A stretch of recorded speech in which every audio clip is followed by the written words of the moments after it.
But what you said was you didn't know why you didn't know why you had to explain to the right that men and women are different. If it wasn't for the right, we'd still have dicks in locker rooms. Yeah, but I mean, what the hell are you talking about, man? I mean, if you want to talk about like trans issues and stuff, I mean, obviously you're very old, right? So you're like you probably haven't very old.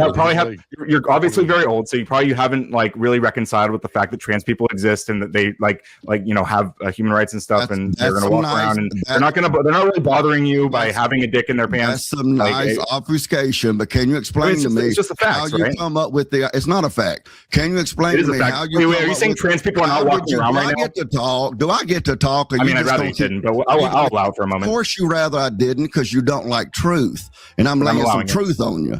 Okay, are you sure I can talk like an adult? That's what you're doing. Okay, well, thanks. Your claim was that you had to keep explaining to the right that men and women are different.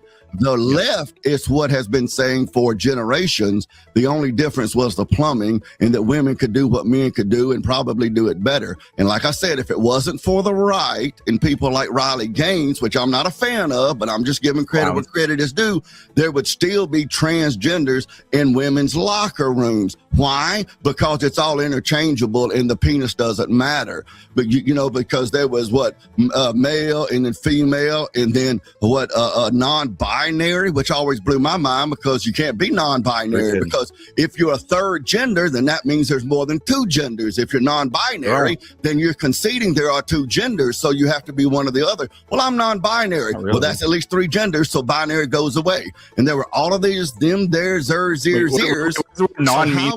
How is it? I am not. You claim that I'm denying their existence. I'm not denying their existence. I just think they have a mental disorder. But your side of the fence was claiming that there was no difference in male, female. It was all very fluid and squishy and however you felt. So you don't have to explain to the right that there are differences in males and females, because we've been holding to the existence of males and females the whole time. It's your side that's claimed that there were all these decimals and these degrees and such. So that's what I want you to explain to me. Where do you get the idea that the right is not the one who knew the differences in males and females? Yeah, so finally, Jesus Christ. I mean, this whole thing, like you've jumped into call somebody who knows you. You need to call somebody who knows you, man.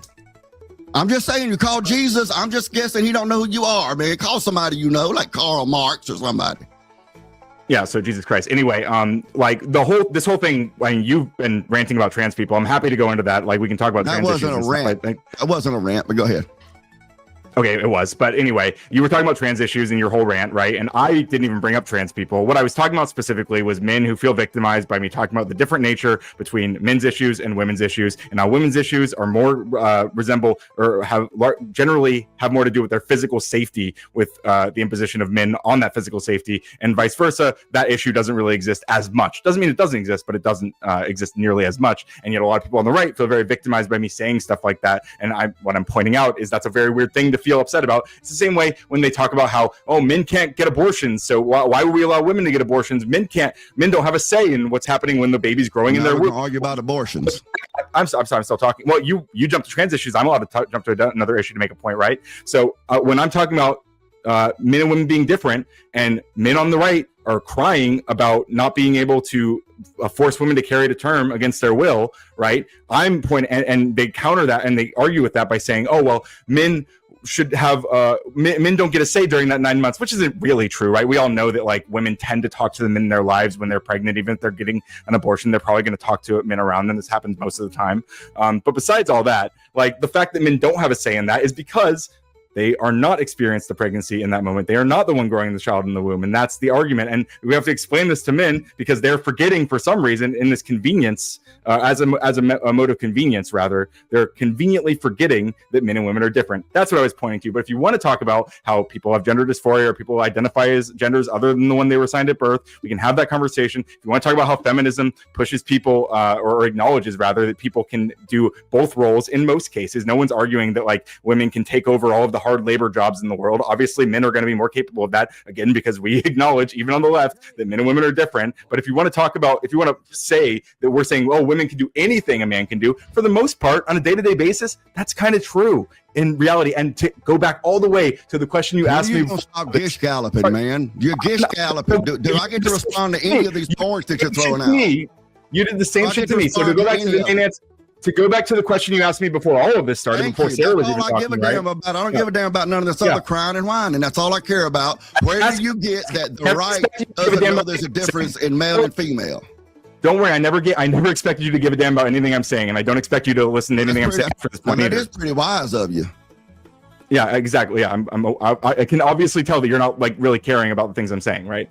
But to go back to what I was saying way before that, and what you asked me was, why would women benefit from having leadership, and why would men benefit from emotional intelligence? Well, the answer is, to navigate society, people benefit from having both of those things. Women, to your chagrin, I'm sure, to your dismay, are able to have jobs, right? Are able to be bosses, are able to work in careers that you might not like them to be in, and that's fine. But in reality, they're allowed to do those things, and they thrive in doing those things, especially when they have leadership qualities. Men, on the other hand, when they don't demonstrate emotional intelligence, they start to have rockier and rockier relationships. You probably do have some emotional intelligence. It's probably why your relationship's actually so successful, but you might not describe it as emotional intelligence. Up to me, man. So, that makes me feel a little sexually ambiguous. You start trying to kiss up to me like that.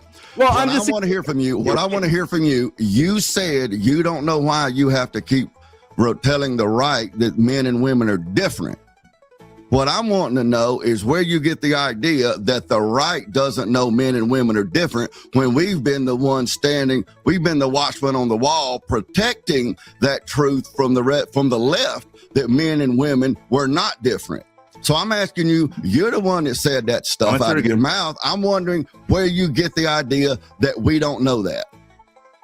Yeah, so again, I'll explain this one more time. What I was pointing to. You explained it the first time. You gish-galloped about abortion and all kind of shit. That's fine. I was talking fast. I understand. So it has nothing to do with talking fast. You were talking stupid. I said a lot of things. I don't blame you for not following. But what I was pointing to. Following just fine through your abortion trip and everything. You're just what you're saying stupid. I'm asking you to explain to me where you get the idea that the right has somehow forgotten that men and women are different, when we're the ones who've been reminding y'all for about a decade.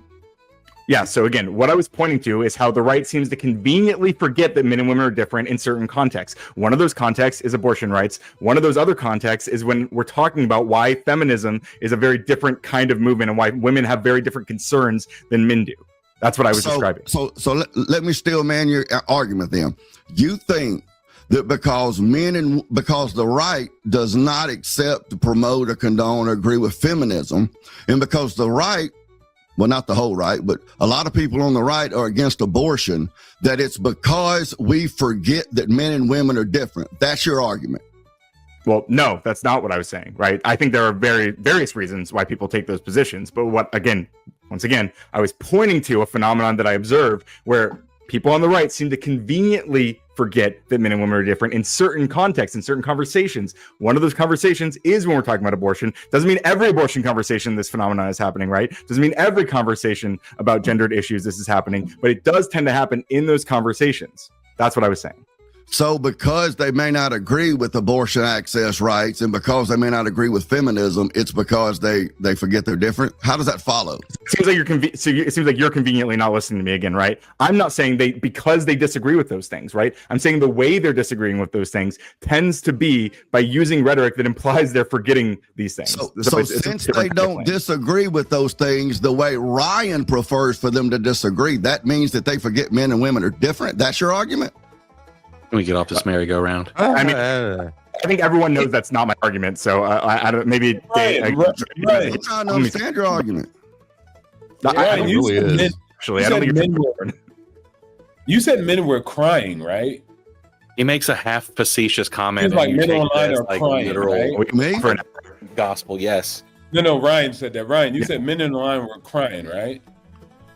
I use the word crying to describe the whining that I hear from men who complain about the nature of the way. Be emotional, though.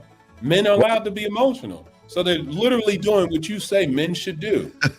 Good point. So nobody. Okay, so this is obviously an insane straw man, right?